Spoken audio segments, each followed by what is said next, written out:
Atividade-chave. Sexto ponto de preenchimento do Canvas de projetos sociais. Bom, as atividades-chave estão bem aqui, já pulando para o lado esquerdo do propósito, nosso Canvas de projetos sociais. E o que é uma atividade-chave, né? Quais serão... As atividades-chave são todas as atividades que precisam ser realizadas com os seus beneficiários para alcançar o impacto e o propósito que você está promovendo. Bora lá? Bom, para isso, eu proponho mais uma ferramenta, que é um quadro de atividades, né? É o que você vai definir os detalhes, as necessidades de cada atividade. Primeiro, você pode começar fazendo, por exemplo, uma chuva de ideias, né? Um vulgo brainstorm, um toró de palpite. E aí você pensa nas atividades do antes, durante e depois do seu projeto. Dependendo do tipo de projeto que você tem, isso vai incluir o antes, o durante e o depois. O antes é o convite do seu beneficiário a participar do seu projeto. O durante é o projeto em si. Se for um mutirão, é o dia do mutirão. E o depois é o que acontece logo depois. Se for uma ação pontual, o que vai acontecer logo depois? Não vai acontecer nada? Não vai ter nenhuma divulgação? O que vai acontecer, né? O antes, ele descreve as atividades iniciais do seu projeto, né? O convite, a criação das redes, as parcerias, a criação de materiais de divulgação. O durante é a atividade em si. Quais são as atividades em si que você vai estar realizando diretamente com o beneficiário? E o depois são as atividades depois, que pode ser prestação de contas, relatório, criação de vídeo, entrevista em rádios, podem ser várias coisas. Bom, vou dar o meu exemplo aqui para facilitar melhor, né? Então, voltando para o nosso projeto das aulas de informática para idosos, no antes, a gente tem aqui algumas coisas preparadas, né? Primeiro, definir um nome para um projeto, depois criar a identidade visual do projeto, criar um material gráfico, lembrando que eu já falei lá atrás que eu quero divulgar nos canais de maneira com cartazes físicos, né? Criar as redes sociais, contactar os parceiros, contactar os formadores, porque a proposta é aula de informática, né? Encontrar um espaço, porque não dá para fazer sem espaço, um planejamento, a divulgação no carro de som e matricular os idosos no curso, né? Durante o curso, o que vai ser necessário, né? Organizar o espaço, com a limpeza, com a logística, com o lanchinho, e as aulas de informática em si.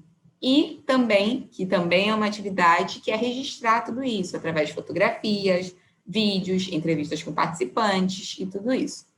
E aí, o depois que o curso finaliza, é a prestação de contas, a avaliação, tanto nossa no projeto, quanto dos idosos que participaram ao professor, do professor aos idosos. Enfim, muito bom ter uma avaliação 360, que todo mundo avalia todo mundo. Um relatório final e a edição de vídeo final. E, obviamente, a divulgação dos resultados, né? Se a gente vai fazer um vídeo final, a gente tem que divulgar ele naquelas redes sociais lá.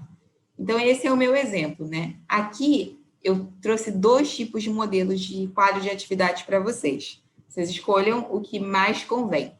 Primeiro, é um quadro linear, e aí vocês vão ver aqui alguns tipos de atividade, né? O quadro tem 4 colunas, tem aqui a atividade, onde você descreve quais são as atividades, a data, os responsáveis e observações.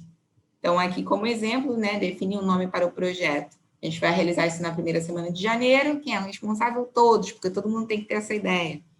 Criar uma identidade visual, na segunda semana de janeiro, vai ser a Júlia, porque a Júlia é designer gráfica, então ela pode criar essa identidade visual. Então, criar as redes sociais, né? Na segunda semana de janeiro, depois da identidade visual, a Tainá se responsabilizou por isso. Então, é muito importante, se você tem uma equipe, você conseguir separar entre as pessoas as atividades, né?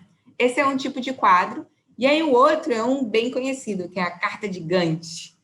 E esse quadro é super interessante, porque aqui você já vai marcando, né? Aqui, cada coluninha pequena é uma semana. Então, aqui tem a mesma informação que aqui, só que de uma maneira mais gráfica. Então, você vê definir um nome para o projeto, está ali marcado na primeira semana de janeiro, definir uma identidade visual, segunda semana de janeiro, criar redes sociais, segunda semana de janeiro, criar material gráfico, terceira semana de janeiro. E aqui vocês seguem com todas as atividades. Então, isso é super interessante e super importante que vocês consigam listar todas as atividades necessárias para a realização do seu projeto. Agora é a sua vez. Faça sempre esse exercício do antes, durante e depois. Vai te ajudar muito a entender quais são as etapas, o que tem que ser feito em cada etapa. Escolha um tipo de quadro de atividade ou faça um mind map, mas escrevam as atividades que precisam ser feitas. Se nenhum dos dois tipos de quadro de atividade funciona para você, pode experimentar coisas novas, tá tudo bem. Mas é muito importante que você escreva todas as atividades e a data que as atividades vão acontecer e o responsável por elas, porque senão fica tudo no ar. Essa é a minha dica como empreendedora, viu? Seja muito detalhista. Todas as atividades podem afetar a sua estrutura de custos. Né? Depois, isso faz muita diferença quando a gente for preencher o último quadro desse Canvas, que é a estrutura de custos. E aí, tá pronto? Vamos escrever no Canvas? Né? Lá você vai escrever somente as coisas mais importantes. Lembre-se sempre que o Canvas é uma referência. Atrás do Canvas existem, para cada campozinho, existe uma ferramentazinha que você vai estar utilizando que tem informações mais detalhadas daquilo. Então, a gente vai preencher aqui no Canvas nossa atividade-chave, aulas de informática, que essa é a atividade-chave mais importante para o meu projeto Exemplo. Então, por esse vídeo é isso. Eu espero que você esteja pronto para escrever ou pronta para escrever essas atividades-chave e até o próximo vídeo. Até já!